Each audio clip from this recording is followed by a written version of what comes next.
Oi, galerinha, tudo bem com vocês? Mais um vídeo aqui da professora Aline de matemática. Hoje a gente vai falar um pouquinho sobre a equação do primeiro grau, tá? Então, a equação do primeiro grau, ela tem esse formato aqui, ó. Então, ax mais b que é igual a zero. Como assim? Quem é a, quem que é x, quem que é b? Então, sempre agora, né, nós vamos ter, além dos números, nós vamos ter as letras. Então, o a, ele não pode ser um número zero, porque senão a gente não tem uma equação, né? Se for 0x, não tem equação, não tem x, não tem equação. Então, o a tem que ser diferente de zero, pode ser um número qualquer. O b também, tá? O b também é um número real, tem que ser um número real. E o x, então, a gente chama de incógnita, tá? Então, por exemplo, aqui nessa equação, nós temos aqui uma equação.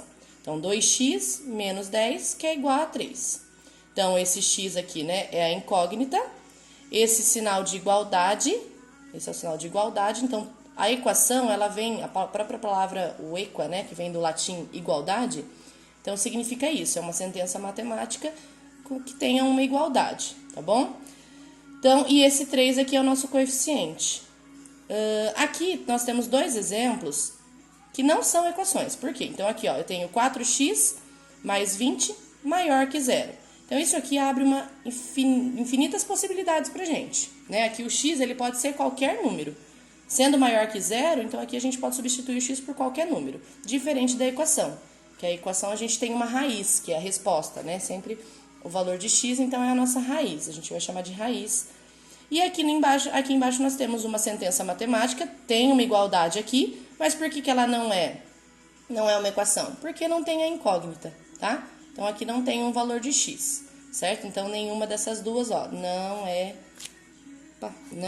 equação, certo? Como resolver, então, uma equação do primeiro grau? Aqui, nesse primeiro vídeo, a professora vai passar alguns mais simples, tá? Só para vocês entenderem a ideia principal de como fazer. Depois eu vou colocando alguns exemplos mais complicados, tá? Então, esse primeiro aqui, ó, 3x menos 12, que é igual a zero. Então, como que a gente resolve uma equação do primeiro grau? Então, é assim, o sinal de igualdade, ele vai separar os nossos números, os nossos coeficientes, né, e das nossas incógnitas. Então, o 3x, ó, ele vai ficar sempre antes do igual, vão ser as incógnitas, depois do igual são os coeficientes, que são os números, sem a letra, tá? Então, o 3x já tá aqui, a gente só copia. O menos 12, a gente vai ter que mudar ele de lado, tá? Se eu vou pegar o menos 12 e mudar ele de lado, ele vai ter que mudar o sinal. Então, era menos 12, agora vai ficar mais 12, ou só 12, certo? E aí, agora eu tenho, então, que 3x é igual a 12. Esse 3 também eu tenho que mudar ele de lado, eu tenho que deixar isolar só o x. Então, o x, ele desce, o 12 já tá certo aqui, ele desce também. E o 3, para mudar de lado, a gente não mudou a operação do menos 12, era menos 12, a operação inversa de menos é mais. A operação inversa de multiplicação é a divisão, então a gente vai passar ele aqui dividindo. Então, 12 dividido por 3, então o x vale 4, certo? Vamos fazer mais um aqui, ó. 2x menos 10, que é igual a 3. Então, de novo, ó, o 2x já tá do lado certo, copia. Tem mais alguma letra? Tem mais alguma incógnita? Não. Então, o sinal de igual separa. E agora vão ser só os coeficientes. Quem já tá do lado certo, você só copia. E quem tá do outro lado, você muda a operação. Menos vai ficar mais. Então, desce o x aqui, sozinho. O 3 mais 10, 13. E esse 2 aqui, ó, a gente vai passar ele lá embaixo, dividindo.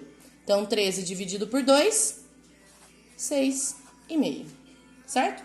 Agora, vamos fazer essa última aqui, só para encerrar esse vídeo de hoje. Então, 4x, tem incógnita, copia ele aqui. Tem mais gente que tem incógnita, o menos 3x. Então, copia o menos 3x aqui. Mais algum? Não. Sinal de igual separa, né? Agora aqui. Opa, tem um detalhe erradinho aí. Eu mudei o lado, mas não mudei o sinal. Então, era menos 3, vai ficar mais 3. Olha lá. O 10 já tá do lado certo. Desce ele aqui. O menos 18, eu vou mudar ele de lado. Vai ficar mais 18. E agora eu vou juntar essas duas duplinhas aqui, ó. Então, 4 mais 3, 7x. 10 mais 18, 28. Então, aí agora, de novo, desce só o x e desce o 28 aqui. E esse 7 vai passar aqui embaixo, dividindo. Então, 28 dividido por 7, x é igual a 4, certo? Gente, eu quero desculpar aí se tá dando pra entender. Qualquer dúvida, me chama, tá? E não esquece de deixar seu like aí. Tchau, tchau. Até mais.